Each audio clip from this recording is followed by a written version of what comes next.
മാതാവിൻ്റെ ഭാരമാണ്. അല്ല, മാതാവ് ഭാരമേറ്റതാണ് നമ്മളെ. പരിശുദ്ധ കന്യാമറിയത്തോടുള്ള നമ്മുടെ അടുപ്പവും സ്നേഹവും എത്രയോ തലമുറകളായിട്ട് അമ്മിഞ്ഞയിൽ തന്നെ ചാലിച്ച് നമ്മൾക്ക് നൽകപ്പെട്ട അനുഗ്രഹമാണ്. അതിൻ്റെ കൃപയിലാണ് ഒരുപക്ഷെ ഭാരതത്തിലെ സഭ, പ്രത്യേകിച്ചും കേരളത്തിലെ സഭ, എല്ലാ പ്രതിസന്ധികളെയും അതിജീവിക്കും. പരിശുദ്ധ അമ്മയിലുള്ള ഈ പ്രത്യേക സവിശേഷ അഭയം കണ്ടെത്തൽ, അവളുടെ കരങ്ങളിൽ നമ്മൾ സുരക്ഷിതരാണെന്നുള്ള നമ്മുടെ തിരിച്ചറിവ്, അതുകൊണ്ടാണ് അതിപുരാതനമായ നമ്മുടെ ദേവാലയങ്ങളെല്ലാം തന്നെ പരിശുദ്ധ കന്യാമറിയത്തിന് സമർപ്പിക്കപ്പെട്ടത്. അതിൽ ചരിത്രത്തിൽ ആരംഭത്തിൽ തന്നെ രേഖപ്പെടുത്തിയിട്ടുള്ള നമ്മുടെ ആദിമ ക്രൈസ്തവ സമൂഹത്തോടൊപ്പം വളർന്നു വന്ന ഇവിടെ പരിശുദ്ധ മാതാവിൻ്റെ നാമത്തിൽ ദേവാലയമുള്ളത്, ഈ പ്രത്യേക തിരുനാളുള്ളതൊക്കെ നമുക്ക് ദൈവത്തിന് നന്ദിയോടുകൂടെ എത്ര ഹൃദയത്തോട് ചേർന്നിരിക്കുന്നതാണ് മാതൃഭക്തി എന്നത് നമ്മെ അനുസ്മരിപ്പിക്കുന്നു. പുണ്യ സങ്കേതങ്ങൾ വന്ന് മാതാവിൻ്റെ പക്കൽ അഭയം തേടുക എന്നത് നമ്മുടെ പുത്ര നിർവിശേഷമായ സ്നേഹത്തിൻ്റെ പ്രകാശനമാണ്. പരിശുദ്ധ കന്യാമറിയം എന്തുകൊണ്ട് നമുക്ക് പ്രിയപ്പെട്ടവളായി എന്നതിൻ്റെ ഉത്തരം വിശുദ്ധ ഗ്രന്ഥം തന്നെ നമ്മെ പഠിപ്പിക്കുന്നുണ്ട്. പരിശുദ്ധ കന്യാമറിയത്തിലൂടെയാണ് നമ്മുടെ രക്ഷകനെ നമുക്ക് ലഭിച്ചത്, രക്ഷയും നമുക്ക് ലഭിച്ചത്.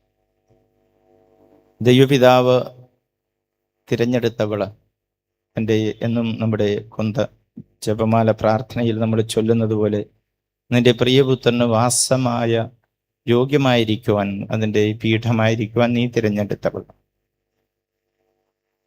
വിശുദ്ധ ഗ്രന്ഥത്തിലെ പഴയ നിയമത്തില് കർത്താവ് തൻ്റെ ജനത്തോടൊപ്പം ഒരു കൂടാരത്തിൽ വസിക്കാം എന്നുള്ള ദൈവത്തിൻ്റെ കരുണയുടെ തീരുമാനം, അത് മോശയോട് വിളിച്ച് അതിൻ്റെ എല്ലാ എപ്രകാരമുള്ള ഒരു കൂടാരം പണിയണം, അതിനുപയോഗിക്കേണ്ട വസ്തുക്കൾ എപ്രകാരമുള്ള ഏതൊക്കെയാണ്, അതിൻ്റെ മെഷേഴ്സ്, അതിൻ്റെ അളവ് തൂക്കം എപ്രകാരമുള്ളതാണ്, അത് ആരാണ് അത് നിർവഹിക്കേണ്ടത്, ആരൊക്കെയാണ് അവിടെ ശുശ്രൂഷ ചെയ്യേണ്ടത്, ഇങ്ങനെ വിശദമായിട്ട് വിശദീകരിക്കുന്നുണ്ട്. നമുക്ക് പുറപ്പാട് പുസ്തകം 25-ാം അധ്യായം മുതൽ 40-ാം അധ്യായം വരെയുള്ള നീണ്ടു നിൽക്കുന്ന അധ്യായങ്ങൾ നമ്മൾ വായിക്കുന്നുണ്ട്. ലേവായ പുസ്തകത്തിലും നമ്മളിതിൻ്റെ തുടർ ഭാഗങ്ങൾ, ബലിയർപ്പണത്തെ പറ്റിയും അതനുഷ്ഠിക്കേണ്ട ക്രമം, ഇതെല്ലാം ഇങ്ങനെ വിസ്തരിച്ച് പറയുന്ന വേളയിലെല്ലാം ദൈവത്തിൻ്റെ ഏറ്റവും സാന്നിധ്യത്തിൻ്റെ കേന്ദ്രമാകുന്നത് ഒരു കൃപാസനം എന്നുള്ള ഒരു പേടകമാണ്. നമുക്ക് കൃപാസനം പരിചയമുള്ളത് ആ പേരിലുള്ള നമ്മുടെ മരിയൻ തീർത്ഥ കേന്ദ്രത്തെ പറ്റിയാണ്. എന്നാലും കൃപാസനം എന്നത് വിശുദ്ധ ഗ്രന്ഥത്തിലെ കർത്താവിൻ്റെ നമ്മളോട് സംസാരിക്കുന്ന പേടകമാണ്. 2 കെറൂബുകൾ അതിൻ്റെ ചിറകുകൾ വിരിച്ച് അതിൻ്റെ ആ ഇരുളിൽ നിന്ന് ദൈവം സംസാരിക്കും. അപ്പോൾ ആ ദൈവ സാന്നിധ്യത്തോട് അടുപ്പിച്ചു വരുന്ന കാര്യങ്ങൾ പറയുമ്പോഴെല്ലാം അതിൻ്റെ ക്വാളിറ്റി പറയുന്നു. ക്വാളിറ്റിയിൽ ഒന്ന് തനി തങ്കമായിരിക്കണം, കലർപ്പില്ലാത്ത സ്വർണമായിരിക്കണം, ഒറ്റ ഫലകത്തിൽ അടിച്ചു നിരപ്പാക്കിയ സ്വർണം. അതിലാണ് ദൈവസാന്നിധ്യം കൂടുതൽ കൂടുതൽ അടുത്തു വരുംതോറും പരിശോധിക്കപ്പെട്ട തിളക്കമുള്ള കലർപ്പില്ലാത്ത സ്വർണത്തിലായിരിക്കണം അത് സൂക്ഷിക്കപ്പെടേണ്ടത് എന്നൊക്കെയുള്ള. അങ്ങനെയാണ് മന്നയും അതുപോലെ തന്നെ അഫ്രോന്റെ വടിയും ദൈവത്തിൻ്റെ കൽപ്പനകൾ എഴുതിയ ഫലകങ്ങളുമെല്ലാം ഈ സ്വർണ്ണ പേടകത്തിനുള്ളിൽ സൂക്ഷിക്കും. പഴയ നിയമം തന്നെ നമ്മെ ഓർമ്മപ്പെടുത്തുന്നു, ദൈവസാന്നിധ്യത്തിന് ഏറ്റവും നിർമ്മലമായ ഒന്നിലാണ് ദൈവം വസിക്കുന്നത്. അതുകൊണ്ടാണ് ഈ പുതിയ നിയമത്തിൽ ഈശോയെ സംവഹിക്കേണ്ടവള്, ദൈവകുമാരനെ സംവഹിക്കേണ്ടവള് നിർമ്മലയായിരിക്കണം.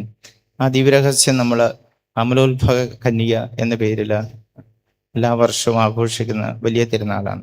ആലപ്പുഴ തുമ്പോളിയിൽ അമലോത്ഭവ മാതാവിൻ്റെ തീർത്ഥാടക തിരുനാളായിട്ട് തന്നെ ആഘോഷിക്കാറുണ്ട്.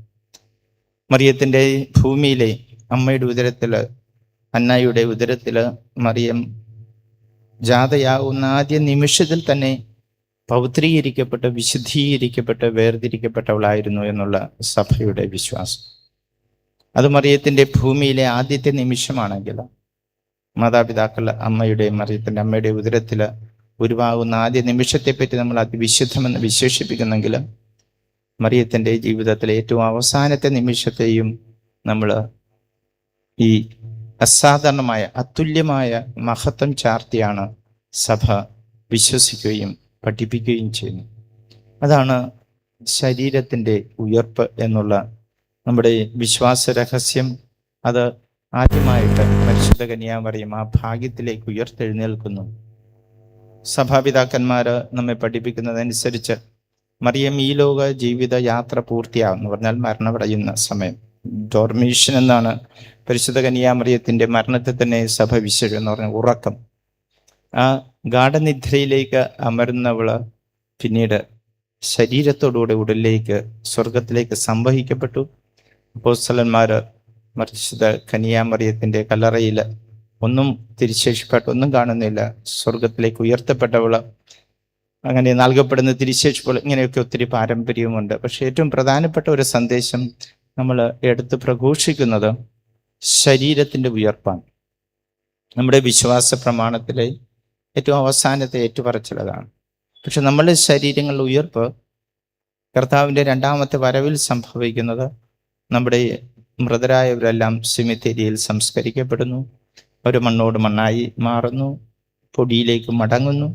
ഈ പൊടിയിലേക്ക് മടങ്ങിയവ കർത്താവിൻ്റെ രണ്ടാമത്തെ വരവിൽ അവിടത്തേക്ക് ആഹള സ്വരം കേട്ട് ശബ്ദം കേട്ട് ഈ പൊടിയിലേക്ക് മടങ്ങിയവയെല്ലാം തിരിച്ചു വന്ന് മനുഷ്യരൂപം ധരിച്ച് ശരീരമായി സ്വർഗത്തിലേക്ക് പ്രവേശിക്കുമെന്നതാണ് ശരീരത്തിൻ്റെ ഉയർപ്പ് എന്നതിൽ നാം വിശ്വസിക്കുന്നു.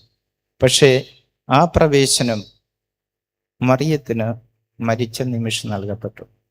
അതാണ് സ്വർഗാരോപിത എന്ന വിശ്വാസത്തിൻ്റെ പ്രാധാന്യവും പ്രത്യേകതയും.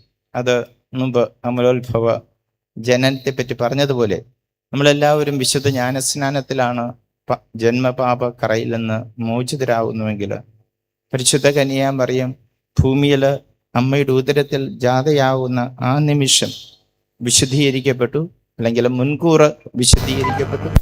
അതുപോലെ തന്നെ പരിശുദ്ധ കന്യാമറിയത്തിൻ്റെ ശരീരം മുൻകൂർ സ്വർഗത്തിലേക്ക് സംവഹിക്കപ്പെട്ടു. സ്വർഗാരോപിത എന്നുള്ള ഈ മഹാരഹസ്യത്തിൽ നാം പ്രഘോഷിക്കും. നമുക്ക് അപരിചിതമായ ഒരു കാര്യമൊന്നുമല്ല നമ്മളുടെ കൊന്ത നമസ്കാരം. അതിൻ്റെ രഹസ്യങ്ങൾ പ്രധാനമായിട്ടും അത് മംഗളവാർത്തയിൽ ആരംഭിച്ച് ഈശോയുടെ ഉത്ഥാനത്തിലും പരിശുദ്ധാത്മാവിൻ്റെ ആഗമനത്തിലും തീരുന്നതാണ് പ്രധാന ഭാഗമെങ്കിലും അപ്പോൾ നമുക്കത് 20 രഹസ്യങ്ങൾ അടങ്ങുന്ന വിശുദ്ധ പ്രാർത്ഥനയാണ്. പക്ഷെ അവസാനത്തെ 2 രഹസ്യങ്ങൾ നമ്മൾ മാറ്റിവെച്ചിരിക്കുന്നത്, ധ്യാനിക്കുന്നത് പരിശുദ്ധ കന്യാമറിയത്തിൻ്റെ ജീവിതാന്ത്യത്തെ പറ്റിയാണ്.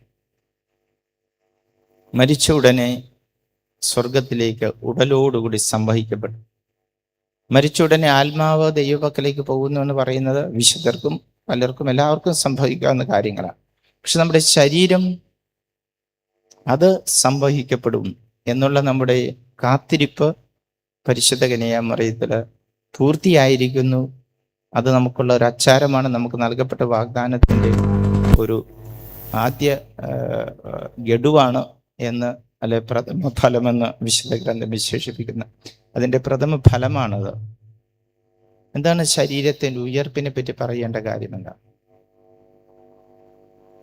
ശരീരം ദൈവത്തിൻ്റെ സൃഷ്ടിയിൽ ആദ്യം അമർത്യമായിരുന്നുവെന്നാണ് വിശുദ്ധ ഗ്രന്ഥം നമ്മെ പഠിപ്പിക്കുന്നത്. മരണം പാപത്തോടുകൂടി വന്നു ചേരുന്ന ഒന്നാണ്. ആദവും ഹവ്വായും സൃഷ്ടിക്കപ്പെട്ടത് അമർത്യരായിട്ട്. അതുകൊണ്ട് അവർക്ക് ഒരു ജീവന്റെ വൃക്ഷവും ഉണ്ടായിരുന്നു. ഈ ജീവന്റെ വൃക്ഷത്തിൽ നിന്ന് ഭക്ഷിച്ചുകൊണ്ട് അവർക്ക് അമർത്യരായി ജീവിക്കുവാനായിട്ട് സാധിക്കും. വിശുദ്ധ ഗ്രന്ഥത്തിലെ പൂർവ്വപിതാക്കന്മാർ പലരുമെല്ലാം ദീർഘായുസ്സുകളുള്ളവരായിരുന്നു. 969 വർഷം വരെയൊക്കെ ജീവിച്ച മത്തുസലയൊക്കെ നമുക്ക് പരിചയം. അങ്ങനെ ദീർഘായുസ്സുകളായി ജീവിച്ചിരിക്കുന്നവർ അങ്ങനെ ഉണ്ടായിരുന്നു. ഇത് വിശുദ്ധ ഗ്രന്ഥം നമ്മുടെ ഭാവിയെ ആരംഭത്തിൽ നമുക്കുണ്ടായിരുന്നു. നമ്മൾ പറയാറില്ലേ പറുദീസ, അത് നമ്മൾ പ്രവേശിക്കാനിരിക്കുന്നതാണ്. എന്നാൽ ആ പറുദീസ ആദ്യമേ തന്നെ ദൈവത്തിൻ്റെ ദാനമായിട്ട് നമുക്ക് നൽകപ്പെട്ടതുമാണ്. പക്ഷെ നമ്മൾ നഷ്ടപ്പെടുത്തിയതിനെ നമ്മൾ വീണ്ടെടുക്കും. അതുപോലെ തന്നെ ആദിമ കൃപാവരം അമർത്യതയുടെ കൃപാവരമായിരുന്നു. വിശുദ്ധ ഗ്രന്ഥം നമ്മെ പഠിപ്പിക്കും. മരിക്കുവാൻ വേണ്ടിയിട്ടല്ല ദൈവം മനുഷ്യരെ സൃഷ്ടിച്ചത്. വിശുദ്ധ ഗ്രന്ഥത്തിൽ കേൾക്കുന്നത് ദൈവം മരണത്തെ സൃഷ്ടിച്ചിട്ട് പോലുമില്ല. പക്ഷേ മരണം കടന്നു കയറിയത് ലംഘനത്തിലൂടെ കയറി വന്നു. അതിൻ്റെ ഫലമായിട്ട് മണ്ണിൽ നിന്നെടുത്ത് ദൈവശ്വാസം നൽകി പൗത്രീകരിച്ച് വിശുദ്ധീകരിച്ച് അമർത്യമാക്കിയ ശരീരം മരണത്തിന് ഇരയായി മാറി, പിന്നീട് മരണത്തിൻ്റെ തേർവാഴ്ചയായി മരണം ശരീരത്തെ എപ്പോഴും വിഴുങ്ങിക്കളയും. അങ്ങനെ എല്ലാത്തെയും ഗ്രസിക്കുന്ന ഈ മരണമെന്നുള്ള പാതാളമെന്നുള്ള ഈ മഹാ ദുരിതത്തിലേക്ക് മനുഷ്യൻ താഴ്ത്തപ്പെട്ടു. അതിൽ നിന്നുള്ള മോചനം നമുക്ക് ലഭ്യമാക്കുന്നതാണ് ക്രിസ്തുവിൻ്റെ രക്ഷാകര രഹസ്യം, അമർത്യതയുടെ രക്ഷാകര രഹസ്യം. മരണമില്ലാത്തവൻ നമുക്ക് വേണ്ടി മരണം സ്വീകരിച്ചുകൊണ്ട് നമ്മുടെ മരണത്തിന് നമുക്ക് വിടുതൽ നൽകി. പക്ഷെ ആ മരണത്തിൻ്റെ നൽകപ്പെട്ട വിടുതൽ ആദ്യം അത് ആത്മീയ ജീവനായും, പിന്നീട് മരണഹേതുവായ ഈ മനുഷ്യൻ പുണ്യം അഭ്യസിക്കുന്നതും തിന്മകൾ ചെയ്യുന്നതും ശരീരം കൊണ്ടാണ്. തിന്മയ്ക്ക് ഹേതുവാകുന്ന ശരീരം കാലത്തിൻ്റെ പൂർണിമയിൽ, അതിൻ്റെ സമ്പൂർണതയിൽ ഈ ശരീരം, അതും ദൈവത്തിൻ്റെ ഈ ആത്മാവിൻ്റെ അമർത്യത ശരീരവും സ്വീകരിക്കുമെന്നുള്ള പ്രത്യാശ. സിമിത്തേരി എന്നുള്ള വാക്ക് നമുക്ക് പരിചയമുള്ള വാക്കാണ്. അത് ഒരു ഗ്രീക്ക് വാക്കിൽ നിന്ന് വരുന്നതാണ്, ഉറങ്ങുന്നിടമെന്നാണ്. അല്ലെങ്കിൽ അതുകൊണ്ടാണ് നിത്യവിശ്രമം കൊള്ളുന്നത്. വിശ്രമിക്കുന്നവരെല്ലാവരും എഴുന്നേൽക്കുന്നത് നിത്യതയിലേക്ക് ജീവിക്കാൻ വേണ്ടിയാണ്. അങ്ങനെ യുഗാന്ത്യത്തിൽ സംഭവിക്കുന്നത് നാം കാത്തിരിക്കുന്ന പ്രതീക്ഷ പരിശുദ്ധ കന്യാമറിയത്തിൽ സംഭവിച്ചു എന്നതാണ് ഈ തിരുനാളിൻ്റെ പ്രത്യേകത. അതിനകത്ത് സംഭവിക്കാൻ കാരണമാകുന്നത് എന്താണ്? അവളല്ല, ഈശോ വസിച്ചു എന്നതാണ്. അവൾ പരിശുദ്ധാത്മാവിനാൽ പൗത്രീകരിക്കപ്പെട്ടു. അങ്ങനെ പരിശുദ്ധാത്മാവിനാൽ പൗത്രീകരിക്കപ്പെടുന്നവർ അമർത്യത്തിലേക്ക് പ്രവേശിക്കുന്നു. അതിൻ്റെ അനന്തരഫലം ഇതൊരു പടർന്നു പിടിക്കുന്നത് പോലെ. അതാണ് ഇന്നത്തെ സുവിശേഷം നമ്മൾ കേട്ടത്. ഈശോയെ സംവഹിച്ചുകൊണ്ട് പരിശുദ്ധ കന്യാമറിയം എലിസബത്തിനെ സന്ദർശിക്കുമ്പോൾ എലിസബത്തിൻ്റെ ഉദരത്തിൽ കിടക്കുന്ന സ്നാപകൻ ഉദരത്തിൽ വെച്ച് തന്നെ പരിശുദ്ധമാക്കപ്പെടും. നമ്മൾ അധികം പേരൊന്നും ജന്മത്തിരുന്നാൾ സഭയിൽ കൊണ്ടാടാറില്ല. പക്ഷേ സ്നാപയോഹന്നാൻ്റെ തിരുനാൾ ജൂൺ 24 നമ്മൾ കൊണ്ടാടുന്നതിൻ്റെ ഒരു കാര്യം, സ്നാപകൻ ജനിച്ചപ്പോൾ തന്നെ പാപരഹിതനായിട്ട് ജനിക്കുവാനായിട്ട് പരിശുദ്ധ കന്യാമറിയം അമ്മയുടെ ഉദരത്തിൽ ഉരുവായപ്പോഴാണെങ്കിൽ സ്നാപയോഹന്നാൻ പരിശുദ്ധ മാതാവ് ഈശോയെ സംവഹിച്ചുകൊണ്ട് സ്നാപകൻ്റെ അമ്മയെ സന്ദർശിക്കുന്ന വേളയിൽ അവൻ പൗത്രീകരിക്കപ്പെട്ടു. അതുകൊണ്ടാണ് സ്നാപയോഹന്നാൻ്റെ ജനന തിരുനാളും സഭ സാഘോഷം കൊണ്ടാണ്. പ്രിയപ്പെട്ടവരെ, വിശുദ്ധ രഹസ്യങ്ങൾ ഇങ്ങനെ സമയബന്ധിതമായിട്ടൊക്കെ നമ്മൾ സംസാരിക്കുമ്പോഴെല്ലാം നമ്മൾ ഇത് ജ്വലിപ്പിക്കേണ്ട വികാരവും പ്രതീക്ഷയും എന്തൊക്കെ? ഞാൻ ആരംഭത്തിൽ കൊർന്നേലിയോസ് പിതാവ് പറഞ്ഞ ആ ഗാനത്തിൻ്റെ ഈരടി പറഞ്ഞു, നിൻപുത്രൻ ഭരമേൽപ്പിച്ചത്. യേശു സുദൃഢമായിട്ട് നമ്മളെ ഏൽപ്പിച്ചു കൊടുത്ത കരം പരിശുദ്ധ കന്യാമറിയത്തിൻ്റെ. അവളുടെ കരങ്ങളിൽ അവളുടെ വിശ്വാസപാതയെ പിഞ്ചെന്നാൽ പരിശുദ്ധ കന്യാമറിയത്തോടൊപ്പം ജീവിക്കുവാൻ നാം പരിശ്രമിക്കുമ്പോൾ അവൾ നമുക്ക് തെളിച്ചു കാട്ടുന്ന വിശ്വാസത്തിൻ്റെയും അനുസരണത്തിൻ്റെ ഫിയാത്ത നമ്മൾ അങ്ങനെ ഹിതം എന്നിൽ നിറവേറട്ടെ എന്ന് പറയുമ്പോൾ നമ്മിൽ പരിശുദ്ധാത്മാവിൻ്റെ പ്രവർത്തനം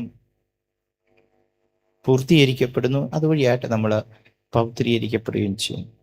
മനുഷ്യ ശരീരത്തെപ്പറ്റി നമുക്ക് ഇങ്ങനെ ഒരു സ്വപ്നം ഉണ്ടാകേണ്ടത് ആവശ്യമാണ്. ചിലരൊക്കെ നമ്മളെല്ലാം വിചാരിക്കും, ജനിച്ചതല്ലേ, ഒരിക്കലും മരിക്കണം, എങ്ങനെ ചത്താലും കുഴപ്പമില്ല, ചത്തിട്ട് വേണമെങ്കിൽ വല്ല തെങ്ങിൻ്റെ ചുവട്ടിൽ വേണമെങ്കിൽ ഇട്ടുകൊള്ളുക, അവിടെ കളഞ്ഞോള, എനിക്ക് ശരീരം എന്ത്. നമ്മൾക്കതൊക്കെ ചിലപ്പോൾ തമാശ കലർത്തിയൊക്കെ നമ്മൾ പറയുന്നതായിരിക്കും. അല്ലെങ്കിൽ നമ്മൾ കുറച്ചെങ്കിലും മനുഷ്യ ശരീരത്തിലുള്ള പ്രതീക്ഷ വെക്കണ്ട എന്നുള്ള ചിന്തയിൽ നിന്നും വരുന്നത്. ഇന്ന് കാണുന്ന സൗന്ദര്യമൊക്കെ തേഞ്ഞു പോകും നമുക്കറിയാം. നമ്മ എത്ര മിനുക്കിയും ചായം ചാർത്തിയുമൊക്കെ ഇതിനലങ്കരിച്ചാലും ശരീരം അതിൻ്റെ സ്വാഭാവിക തിരോധാനത്തിലേക്ക് നീങ്ങുമെന്നൊക്കെ നമുക്ക് ഉറപ്പുള്ളവരാണ്. നമുക്കത് ശാസ്ത്രം നമ്മെ പഠിപ്പിക്കുന്നുണ്ട്. നമ്മളാരും അതിൽ നിന്ന് ഒരു എക്സെപ്ഷൻ വാങ്ങിക്കുന്നില്ല. പക്ഷെ നമ്മളുടെ വിശ്വാസം നമ്മെ ഓർമ്മപ്പെടുന്നത് ശരീരത്തെ നാം ശരിയായിട്ട് വിലയിരുത്തി ബഹുമാനിച്ച് എന്തിനാണ് മനുഷ്യ ശരീരത്തിൻ്റെ ഉദ്ദേശം എന്നത്, എന്താണ് മനുഷ്യ ശരീരം സംവഹിക്കുന്നത് എന്നുള്ള ഒരു ആത്മീയ ബോധം അത് നമ്മിലുണ്ടാകണം. ഒരു അസാധാരണമായ, എന്നും സാധാരണ കാര്യം, എന്നാലും ഒരു അസാധാരണമായ ചിന്തയാണ് ഈ മനുഷ്യ ശരീരത്തെ, മൃതദേഹത്തെ നമ്മൾ ദേവാലയത്തിൽ കൊണ്ടുവരുന്നത്. എനിക്ക് പരിചയമുള്ള, നമുക്കറിയാവുന്ന മറ്റു വിശ്വാസ പാരമ്പര്യങ്ങളിൽ മൃതദേഹത്തെ തൊട്ടാൽ പോലും പുലയാണ്, തൊട്ടാൽ അശുദ്ധിയാണ്. യഹൂദ പാരമ്പര്യം ഒരു മൃതശരീരത്തെ വിശേഷിപ്പിച്ചിരുന്നത് അശുദ്ധിയുടെ അമ്മയെന്നോ പിതാവോ എന്നാണ്. പറഞ്ഞാൽ ഏറ്റവും വലിയ അശുദ്ധി മനുഷ്യ ശരീരമാണ്. എന്തുകൊണ്ട്? അത് അഴുകുന്നു, അതിൽ ജീവനില്ല. അത് അങ്ങനെ അഴുകുന്നതും ജീവനില്ലാത്തതുമായത് അശുദ്ധിയാണ്. അതുകൊണ്ട് അതിൽ സ്പർശിച്ചാൽ ആരാധനയിൽ പോകാൻ പാടില്ല, പൊതുകാര്യങ്ങളിൽ പങ്കെടുക്കാൻ പാടില്ല. ഒരു മരണം നടന്നാൽ എന്തുകൊണ്ട് നമ്മൾ മറ്റു ആഘോഷങ്ങൾ പിന്മാറുന്നു? നമ്മൾ നിശ്ചിത കാലത്തേക്ക് അശുദ്ധരാണ്. അത് പിന്നീട് ബലിയർപ്പണത്തിലെ പരിഹാര ബലി നടത്തിയൊക്കെ വേണം നമ്മൾ ഈ അർഹത, അശുദ്ധി നീക്കിയെടുക്കുവാൻ എന്നൊക്കെ ഉള്ള വളരെ പുരാതനമായ ബൈബിളിലുമുള്ള പാരമ്പര്യമാണത്. അതിനെയൊക്കെ എല്ലാത്തിനും വെല്ലുവിളിച്ചുകൊണ്ടാണ് നമ്മൾ എന്ത് ചെയ്യുന്നു? നമ്മൾ മൃതദേഹം അതിവിശുദ്ധമായ സ്ഥലത്ത് കൊണ്ടുവരും. നമ്മുടെ ചോദ്യം അതാണ്, ഈ ദേവാലയത്തിൽ മൃതദേഹം കൊണ്ടുവന്നാൽ ദേവാലയം അശുദ്ധമാകുമല്ലേ? എന്തുകൊണ്ട് ദേവാലയത്തിലേക്ക് വിശ്വാസികൾ, ക്രൈസ്തവർ അതിന് ബഹുമാനം അർപ്പിച്ചുകൊണ്ട് ദേവാലയത്തിനുള്ളിൽ തന്നെ ഒരു മൃതദേഹം സ്വീകരിക്കും? അത് മനുഷ്യ ശരീരം എന്തായിരുന്നു ഈ ശരീരം എന്നുള്ള നമ്മുടെ തിരിച്ചറിവാണ്. ജ്ഞാനസ്നാനം ചെയ്യപ്പെടുന്ന നിമിഷം നമ്മുടെ ശരീരം ദൈവം വസിക്കുന്ന ആലയമാണ്. പൗലോസ് പഠിക്കുക, നിങ്ങൾക്ക് അറിഞ്ഞുകൂടെ നിങ്ങളുടെ ദൈവത്തിന്റെ ആലയമാണെന്ന്? മനുഷ്യ ശരീരത്തില് ദൈവത്തിന്, പരിശുദ്ധാത്മാവിന് വസിക്കുവാൻ കഴിയുന്നു, അത് പവിത്രീകരിക്കപ്പെടുന്നു എന്നുള്ള മനുഷ്യ ശരീരത്തിൽ നാം നൽകുന്ന ബഹുമാനം. മനുഷ്യ ശരീരത്തെ ബഹുമാനിക്കണം, മൃതദേഹങ്ങളെ ബഹുമാനിക്കുന്നുള്ള കാര്യത്തിൽ എല്ലാവർക്കും ഒരേ തീരുമാനമാണുള്ളത്. മാത്രമല്ല, മൃതദേഹത്തെ ബഹുമാനിക്കുക എന്നത് ഒരു പൗരധർമ്മവും കൂടിയാണ്. നമ്മുടെ രാജ്യത്തും അങ്ങനെയാണ്. മൃതദേഹങ്ങൾ അവഹേളിക്കപ്പെടരുത്, അതിന് ബഹുമാനം കൊടുക്കും. പക്ഷേ മൃതദേഹത്തിൽ അതിൻ്റെ അശുദ്ധി, അത് സംസ്കാരങ്ങളും പാരമ്പര്യം. പക്ഷെ ആ അശുദ്ധി മാറ്റുന്നത് ക്രൈസ്തവര് മൃതദേഹം ദേവാലയത്തിൽ പ്രാർത്ഥനയ്ക്കായിട്ട് കൊണ്ടുവരുന്നത്, സെമിത്തേരിയിൽ പൂജ്യമായിട്ട് അടക്കുന്നത്, അത് ബഹുമാനത്തിൻ്റെ മാത്രം പ്രകാശനമല്ല, അതിലേറെ വിശ്വാസത്തിൻ്റെ പ്രകാശനമാണ്. ഈ ശരീരം പിതാവിൻ്റെയും പുത്രൻ്റെയും പരിശുദ്ധാത്മാവിൻ്റെ നാമത്തിൽ ജ്ഞാനസ്നാനം സ്വീകരിച്ച ഈ ശരീരം ദൈവം വസിച്ച ആലയമാണ്. അതുകൊണ്ട് തന്നെ ഈ ശരീരം ഒരു നാള് ദൈവത്തെ കാണുവാനായിട്ട് ഇത് ഉയർത്തെഴുന്നേൽക്കും എന്നുള്ള പ്രത്യാശ എങ്ങനെ നമുക്ക് കിട്ടി? ഈശോയുടെ പീഡാനുഭവവും മരണവും പുനരുത്ഥാനവും പരിശുദ്ധാത്മാവിനെ അവിടുന്ന് നൽകിക്കൊണ്ടും നമുക്കായി ദൈവം നൽകിയ കരുതലുള്ള കാരുണ്യത്തിന്റെ പദ്ധതി. നമ്മുടെ വിശ്വാസത്തിന്റെ മർമ്മസ്ഥാനത്തുള്ള കാര്യങ്ങളൊക്കെയാണ് ഇത്. അത് നമ്മെ എന്താണ് മനുഷ്യ ശരീരത്തിൽ സംഭവിച്ചിരിക്കുന്ന ഈ അഭിഷേകം, ഈ അനോയിൻറ്റിങ്, അത് നമ്മെ, നമ്മുടെ ശരീരത്തെ എപ്രകാരം നമ്മൾ, അതിൻ്റെ നിയന്താക്കൾ നമ്മൾ തന്നെ, എപ്രകാരം ഈ ശരീരത്തെ ഉപയോഗിക്കണം എന്ന കാര്യത്തിലും നമ്മെ ഉത്തരവാദിത്വമുള്ളവരാക്കും. ദൈവത്തിൻ്റെ ആലയത്തെ നശിപ്പിക്കരുത് എന്ന് വിശുദ്ധ പൗലോസിൻ്റെ ഉപദേശം നമ്മുടെ ശരീര അവയവങ്ങളെ നാം നന്മയുടെ ഉപകരണങ്ങളാക്കുന്നു, തിന്മയുടെ ഉപകരണങ്ങളാക്കുന്നു എന്നുള്ള ആ ചോദ്യമാണ് നമ്മുടെ മുൻപിൽ എത്തിക്കുന്നത്.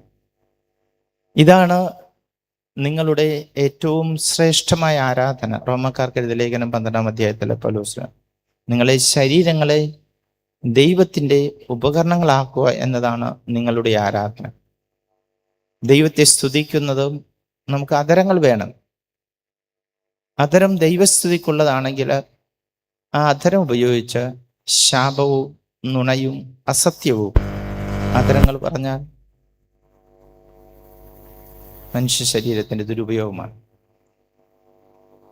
ദൈവത്തെ സംവഹിക്കുന്നതാണ് നമ്മുടെ ഹൃദയമെങ്കിൽ ഹൃദയത്തിൽ മാലിന്യം നിറയ്ക്കരുത്. വൈരാഗ്യം, പക. അതുകൊണ്ട് മനുഷ്യ ശരീരത്തിൻ്റെ ഉയർപ്പെന്നത് ശരീരാവയവങ്ങളുടെ ശരിയായ വിനിയോഗത്തിന് നമ്മൾ ഓരോരുത്തരും ചിന്ത, എനിക്ക് ദൈവം നൽകിയ ശരീരം കൊണ്ട് ഞാൻ എന്ത് ചെയ്യുന്നു എൻ്റെ പാദങ്ങൾ, എൻ്റെ കരങ്ങൾ, എൻ്റെ കണ്ണുകൾ, എൻ്റെ നാവ്, എൻ്റെ ഹൃദയം,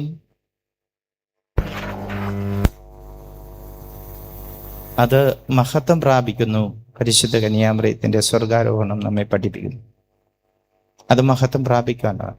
നാവുകൾ നമ്മൾ പാടുന്ന തിരുനാമ കീർത്തനം പാടുവാൻ, അല്ലെങ്കിൽ നാവിനിക്കെന്തിനു നാദം.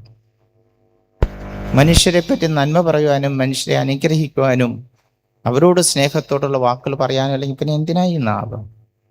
സൂക്ഷിക്കേണ്ട അവയവമെന്ന് യാക്കോസ്ലീഹ പറയുന്നതല്ല. കപ്പലിൻ്റെ പിറയിലുള്ള നിയന്ത്രിക്കുന്നത് പോലെയാണ്, റഡർ പോലെയാണെന്നാണ് പറയുന്നത്. ഏറ്റവും ചെറിയ അവയവമാണെങ്കിലും ഏറ്റവും ഉപദ്രവകാരിയായ അവയവമാണ് നാവ്. നാവ് കൊണ്ട് എത്ര പേരെ എല്ലാ ദിവസവും വധിക്കുന്നുണ്ട്. ശരീരത്തിലെ ഏറ്റവും കൊലപാതകയായ അവയവം നാവാണ്. നമ്മുടെ വാക്കുകൾ നമ്മൾ ശ്രദ്ധിച്ചാൽ, എൻ്റെ പ്രിയപ്പെട്ട സഹോദരങ്ങളെ, ശരീരത്തിൻ്റെ ഉത്ഥാനമാണ്. നമ്മുടെ കരങ്ങൾ കാരുണ്യത്തിൻ്റെ ആയി നാം നീട്ടുമ്പോൾ ശരീരത്തിൻ്റെ ഉത്ഥാനമാണ് അത്. നമ്മുടെ പാദങ്ങൾ നന്മയുടെ വഴികളിലൂടെ സഞ്ചരിക്കുമ്പോൾ ശരീരത്തിൻ്റെ ഉത്ഥാനമാണത്. നമ്മുടെ ശരീരത്തിൻ്റെ ഉത്തരവാദികൾ നമ്മൾ തന്നെയാണ്. ജ്ഞാനസ്നാനം നമുക്ക് നൽകുന്ന അനുഗ്രഹമാണ്. വിശ്വാസം നമുക്ക് നൽകുന്ന അനുഗ്രഹമാണ്. ആത്മാവ് ശരീരത്തിൻ്റെ തടവറയിൽ കിടക്കുന്നു. ജ്ഞാനത്തിൻ്റെ പുസ്തകം നമ്മൾ വായിക്കുന്നത് പോലെ നശ്വരമായ ഒരു ശരീരത്തിൻ്റെ ഉള്ളിൽ കിടന്ന് ദൈവത്തിൻ്റെ ആത്മാവ്, ദൈവം നമുക്ക് നൽകിയ ആത്മാവ് നീറുകയാണ്. റബിമാർ പഠിപ്പിക്കുന്ന ഒരു കഥയുണ്ട്. ഈ മോശയുടെ മരണത്തെ പറ്റി പറയുമ്പോൾ, ആത്മാവിനെ ദൈവം തിരികെ വിളിക്കണോ, അതിനുവേണ്ടി ദൈവത്തിൻ്റെ മാലാഖമാർ മോസസിൻ്റെ അടുത്ത് ചെന്നിട്ട് പറഞ്ഞു, 120 വയസ്സായി, ആത്മാവ് തിരികെ പോകാൻ നേരമാണെന്ന് പറഞ്ഞപ്പോൾ റബിമാരുടെ വ്യാഖ്യാനത്തിൽ പറയുന്നത്, മോസസിൻ്റെ ആത്മാവ് പറഞ്ഞു, ഞാൻ ഈ ശരീരം വിട്ടുന്ന പോരത്തില്ല. ഇതുപോലെ ഭാഗ്യമുള്ള ഒരു ശരീരത്തിൽ, ഇത് മറ്റാർക്കും ഇല്ലാത്ത ഭാഗ്യമാണ്, അതുകൊണ്ട് ഞാൻ വേറൊരു സ്ഥലത്തും വരത്തില്ല, എനിക്ക് ഈ ശരീരത്തിൽ കഴിഞ്ഞാൽ മതി എന്ന് പറഞ്ഞ് മോസസിൻ്റെ ആത്മാവ് ഈ ശരീരത്തിൽ തുടരണമെന്ന്. അത്രയ്ക്കും നന്മയായിരുന്നു ദൈവവചനം നൽകിയ ഈ ദാസനിൽ വസിച്ച ആത്മാവ് എന്നൊക്കെയുള്ള കഥകൾ റബിമാർ പറയാറുണ്ട്. മിനിമം നമ്മുടെ ആത്മാവ് നമ്മുടെ ശരീരത്തിനുള്ളിൽ ശ്വാസം മുട്ടുന്നില്ല എന്നെങ്കിലും നമ്മൾ ഉറപ്പുവരുത്തണം. പൗലോസ്ലീഹ പഠിപ്പിക്കുന്നില്ല, ദൈവത്തിൻ്റെ പരിശുദ്ധാത്മാവിനെ വേദനിപ്പിക്കരുത്. ദൈവത്തിൻ്റെ മുദ്രയായ പരിശുദ്ധാത്മാവ് വസിക്കുന്ന ശരീരത്തിൽ ദൈവത്തിൻ്റെ പരിശുദ്ധാത്മാവ് വേദനിക്കരുത്. വാക്കുകൾ, പ്രവർത്തികൾ, നമ്മുടെ വിചാരങ്ങൾ, അവയെല്ലാം ഈ ദൈവാത്മാവിൻ്റെ പ്രചോദനം അനുസരിച്ചും അതിന് കീഴ്പ്പെടുന്നതാകുന്നെങ്കിലും അതിനുള്ള ഒരു ജീവിത സമർപ്പണം നമ്മിൽ രൂപപ്പെടുന്നതനുസരിച്ച് നമ്മുടെ ആത്മാവ് നമ്മിൽ സന്തോഷിക്കും. ഇന്നത്തെ മറിയത്തിൻ്റെ സ്തോത്രഗീതത്തിൽ എൻ്റെ ആത്മാവ് കർത്താവിൽ സന്തോഷിക്കും, ഒരു മനോഹര സന്തോഷത്തിൻ്റെ സ്ഫോടനമാണ് മറിയത്തിൻ്റെ സ്തോത്രഗീതം. ദൈവം ചെയ്യുന്ന നന്മയെ അനുസ്മരിച്ചുകൊണ്ട് പാടുന്ന, ഹൃദയത്തിൻ്റെ നിറവിൽ നിന്ന് അധരങ്ങൾ സംസാരിച്ച് ഒഴുകിയെത്തുന്ന മനോഹരമായ മാഗ്നിഫിക്കാത്ത് നമ്മുടെ എല്ലാ പ്രാർത്ഥനകളിലേക്ക് ഭാഗമാണ്. പരിശുദ്ധ അമ്മയ്ക്ക് ഭരമേൽപ്പിക്കപ്പെട്ടവരെന്ന നിലയിൽ ആ സംരക്ഷണം കർത്താവിൽ നിന്ന്, കുരിശിൻ്റെ ചുവട്ടിൽ നിന്ന് ഏറ്റുവാങ്ങിയവർ, വിശ്വസ്തയായ അവിടുത്തെ മാതാവ് അവിടുത്തെ മക്കളെയും നമ്മളെയും പ്രതീക്ഷിക്കുന്നുണ്ട് ഈ അമ്മ പങ്കുകൊള്ളുന്ന ഈ മഹത്വത്തിൽ പങ്കുചേരാനായിട്ട്. അത് സാധ്യമാണ്, ദൈവത്തിൻ്റെ കൃപയാണ്. നാം ഏത് തിന്മയ്ക്കുള്ളിൽ അകപ്പെട്ടാലും നമ്മോട് തന്നെ നാം മന്ത്രിക്കണം, ദൈവത്തിന് അസാധ്യമായിട്ടൊന്നുമില്ല. നന്മയിലേക്കുള്ള തിരിച്ചുവരവ് സാധ്യമാണ്. നമ്മുടെ ശരീരങ്ങളുടെ ഉയർപ്പ് സാധ്യമാണ്, ദൈവത്തിൻ്റെ കൃപയാൽ. അതിലേക്ക് നമ്മെ സമർപ്പിക്കാൻ നമുക്ക് സാധിച്ചാൽ ഈ അമ്മയുടെ അഭയം തേടുന്നതെല്ലാം മനോഹരമായ അനുഭൂതിയായിരിക്കും. ഹൃദയത്തിൻ്റെ അഗാധത്തിൽ നിന്ന് എളിമയോടുകൂടെ ഈ അവകാശം നമ്മൾ ചോദിച്ചെടുക്കണം. ഒത്തിരി മാധ്യസ്ഥം വഴി ഒത്തിരി കാര്യങ്ങൾ നമ്മൾ നേടിയെടുക്കുന്നുണ്ട്. നമുക്ക് നേടിയെടുക്കേണ്ട ഏറ്റവും വലിയ അനുഗ്രഹമായിട്ട് കാണേണ്ടത് ഈശോയെ സംവഹിക്കുന്ന, ഈശോയിൽ വിശ്വസിക്കുവാൻ, ഈശോയെ ഉൾക്കൊള്ളുവാൻ, അവിടുത്തെ വചനങ്ങൾ കേൾക്കുവാൻ ഭാഗ്യം ലഭിച്ച നമ്മുടെ ക്രൈസ്തവ വിശ്വാസികളായി നമുക്ക് അത് വാഗ്ദാനം ചെയ്യുന്ന അനുഗ്രഹമാകുന്ന കർത്താവിൻ്റെ സമർപ്പിക്കുന്ന ഒരു ശരീരമായി നമ്മൾ രൂപാന്തരപ്പെടുന്നത്. അതാണ് ശരീരത്തിൻ്റെ അമർത്യത പ്രാപിക്കൽ, അതാണ് ശരീരത്തിൻ്റെ വിശുദ്ധീകരണം. നമുക്ക് ഈ തിരുബലിയിൽ നമ്മെ തന്നെ സമർപ്പിക്കാം. പരിശുദ്ധ മാതാവിനെ ഓർത്ത് നന്ദി പറയാം. ഈ വിശ്വാസം ലഭിച്ചിട്ടുള്ള, പങ്കിടുവാൻ ഭാഗ്യം ലഭിച്ചിട്ടുള്ള, നാം അർഹരായിട്ടല്ല, ദൈവത്തിൻ്റെ ദാനമായിട്ട് ലഭിച്ച ഈ വിശ്വാസത്തെ ഓർത്ത് നന്ദി പറയാം. ശരീരങ്ങൾ ഉയർപ്പിൽ വിശ്വസിക്കുവാനായിട്ടുള്ള കരുത്തിനായിട്ട്, ആത്മ പ്രകാശത്തിനായിട്ട് നമുക്ക് പ്രാർത്ഥിക്കാം.